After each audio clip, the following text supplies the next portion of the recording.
Kita sudah sampai di segmen terakhir di Market Review dan terima kasih juga untuk Anda yang masih bergabung bersama kami dan kita masih berbincang bersama dengan Bapak Fikri C. Permana yang merupakan ekonom PT Fevindo.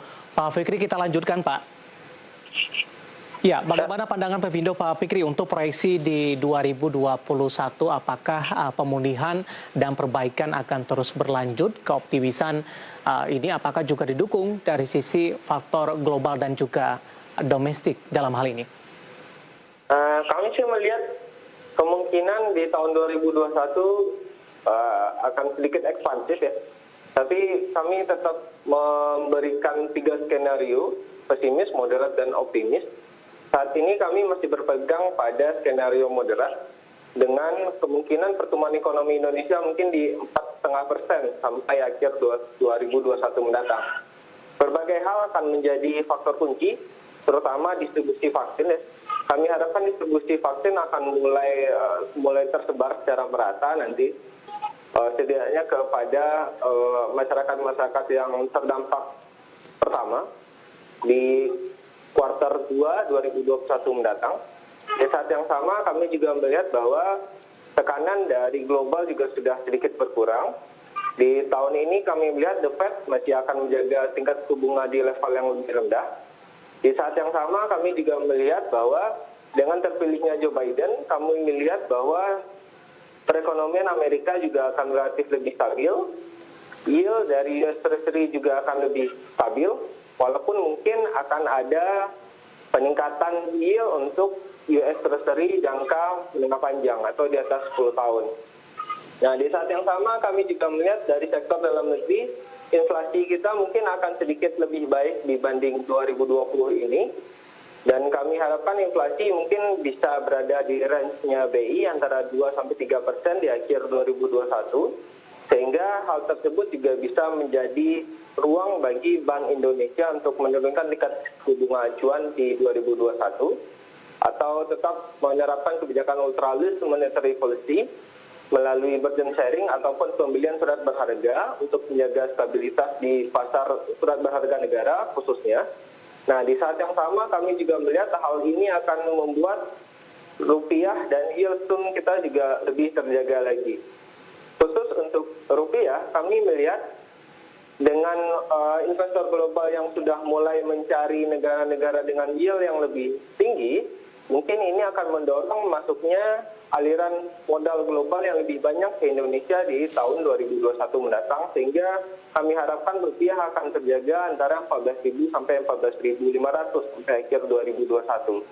Nah, hal ini juga kami harapkan akan berdampak positif bagi yield sun, terutama untuk yield sun 10 tahun sebagai acuan dari risk free rate. Kami harap akan lebih rendah lagi di tahun 2021 mendatang, seiring dengan kebijakan suku bunga acuan yang tetap dipertahankan di level yang rendah oleh Bank Indonesia, rupiah yang terjaga, sehingga mungkin yield sun juga bisa akan berada antara 5,4 sampai 5,7 sampai akhir 2021 mendatang. Nah, di saat yang sama kami juga berharap ini akan berdampak positif tentunya bagi pasar keuangan di Indonesia, baik di pasar modal atau saham, atau di pasar surat utang korporasi, sehingga kami harapkan di tahun 2021 mendatang penerbitan surat utang korporasi domestik akan lebih tinggi dibanding tahun ini. Jika di tahun ini hanya di 66,6 triliun, tapi di tahun 2021 mendatang kami harapkan bisa akan tumbuh lebih positif lagi seiring dengan recovery dari sektor korporasi yang akan lebih positif.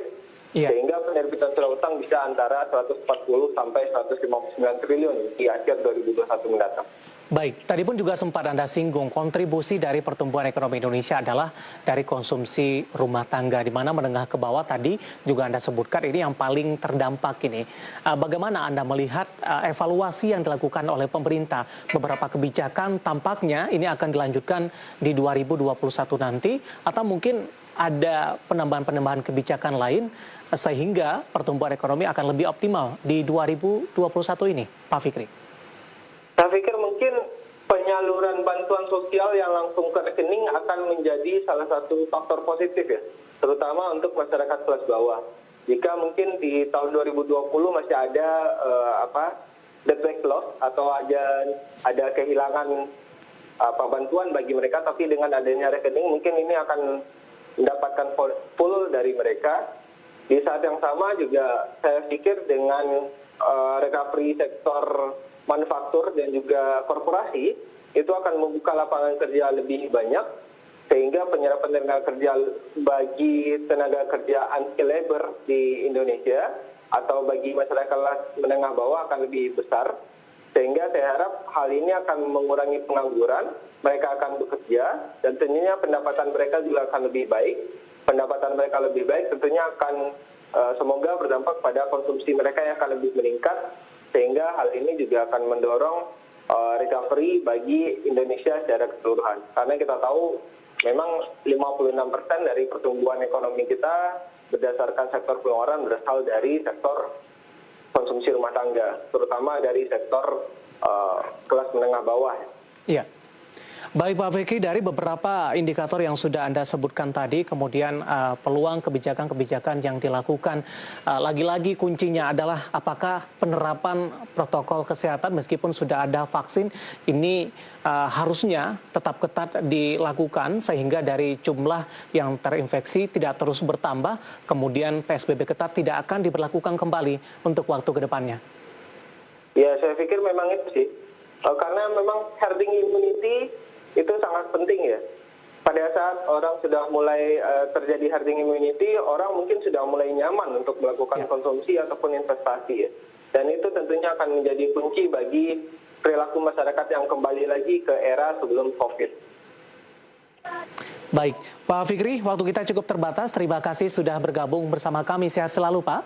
Dan Amin. Semoga apa yang kita bahas bisa menjadi referensi, terutama bagi pemirsa Idea Channel. Terima kasih, Pak Fikri. Ada Bapak Fikri C. Permana, ekonom PT Vevindo. Dan tadi kita membahas topik proyeksi ekonomi Indonesia, pemulihan ekonomi Indonesia di 2021. Dan perbincangan tadi mengakhiri kebersamaan kita di Market Review kali ini. Akhirnya saya Devi Sun Oval dan seluruh kerabat kerja yang petugas mengucapkan terima kasih dan sampai berjumpa kembali.